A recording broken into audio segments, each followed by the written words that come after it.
Assalamualaikum warahmatullahi wabarakatuh. Apa kabarnya para mahasiswa pejuang skripsi? Mudah-mudahan tetap semangat sampai penyelesaian penelitiannya.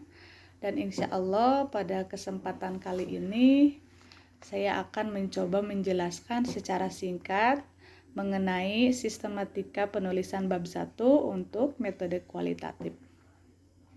Kalau kita berbicara penyusunan bab 1 ya, itu sebetulnya hampir sama dengan penyusunan proposal judul. Jadi kuncinya gini, kalau misalkan kalian ketika sidang proposal itu sudah ACC ya, sebetulnya 90% pengerjaan bab 1 itu hampir beres. Tinggal kalian merevisi ya atau memperbaiki bagian-bagian yang memang harus diperbaiki gitu kan. Namun di sini mungkin saya akan mengingatkan kembali atau menjelaskan kembali secara singkat apa saja sih isi atau komponen-komponen yang ada di bab 1 itu, terutama untuk metode kualitatif. Nah, yang pertama isinya adalah tentang latar belakang masalah. Jadi sebetulnya di kuantitatif, kualitatif juga sama ya, latar belakang masalah. Apa sih isinya di latar belakang masalah? Isinya yaitu tentang boleh tentang definisi, kemudian ada juga tentang definisi tentang judul ya, kemudian permasalahan-permasalahan tentang judul, landasan yuridis, misalkan ada undang-undang yang berkaitan dengan judul penelitian, kemudian ada penelitian terdahulu yang relevan ya dan memiliki hubungan dengan judul penelitian kita. Nah, kemudian yang kedua, rumusan masalah. Rumusan masalah itu berupa pertanyaan yang mengarah ke judul penelitian.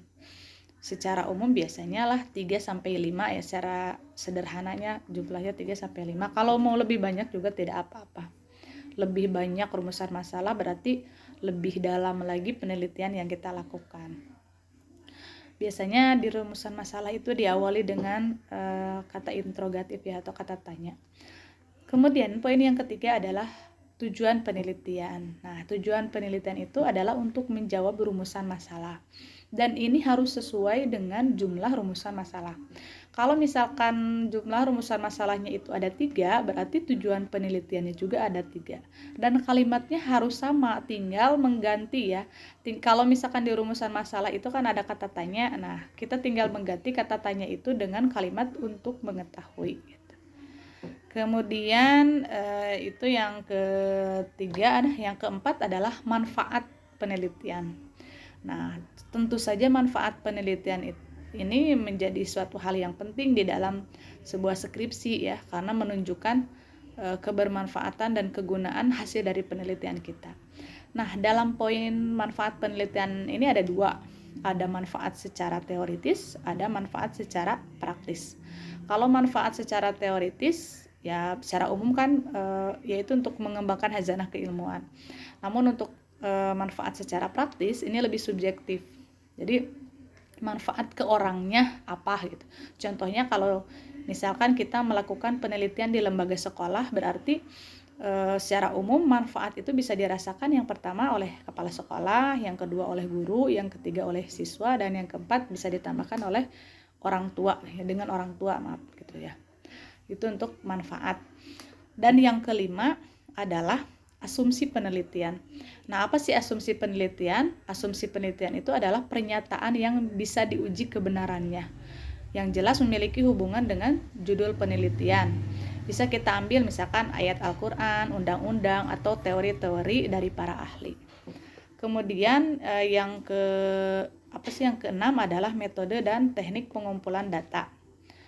Metode penelitian berarti kita menjelaskan, contohnya kalau metode kualitatif berarti silakan kalian menjelaskan metode kualitatif menurut para ahli itu apa dan alasan kalian menggunakan metode itu apa.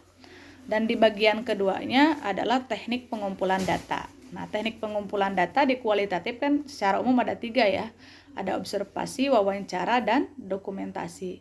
Nah, di bagian teknik pengumpulan data, kalian coba tuh uraikan per poin ya.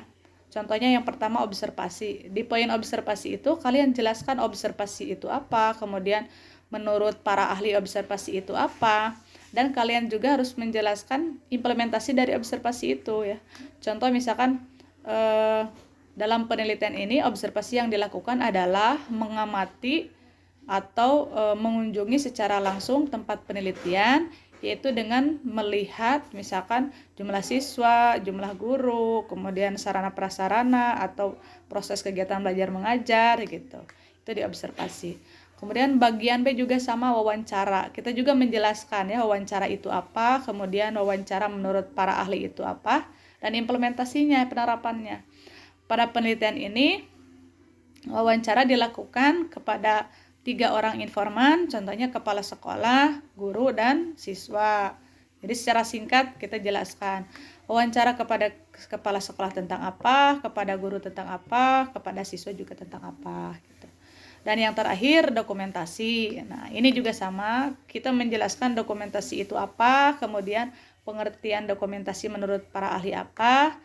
Kemudian di alinea baru kita menjelaskan implementasinya. Pada penelitian ini dokumentasi yang dilakukan yaitu dengan meminta data mengenai yang pertama contohnya profil sekolah, kemudian sejarah berdirinya sekolah, jumlah siswa, jumlah guru, data sarana prasarana, dan lain sebagainya. Jadi silakan kalian jelaskan secara singkat di bab 1.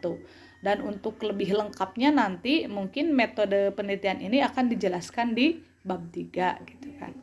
Nah, kemudian untuk yang terakhir ada sistematika penulisan. Sebetulnya ada yang memakai, ada yang tidak gitu ya. Apa sisi dari sistematika penulisan ini? Isinya adalah menjelaskan setiap bab gitu. Menjelaskan contohnya bab 1 itu apa saja, bab 2 itu menjelaskan tentang apa, bab 3 tentang apa, bab 4 sampai bab 5 tentang apa. Tapi secara singkat gitu kan. Itu. Jadi tadi kalau kita hitung ada sekitar 7 poin ya yang termasuk ke dalam metode kualitatif. Nah, itu mungkin yang bisa saya sampaikan, mudah-mudahan bermanfaat. Terima kasih. Wassalamualaikum warahmatullahi wabarakatuh.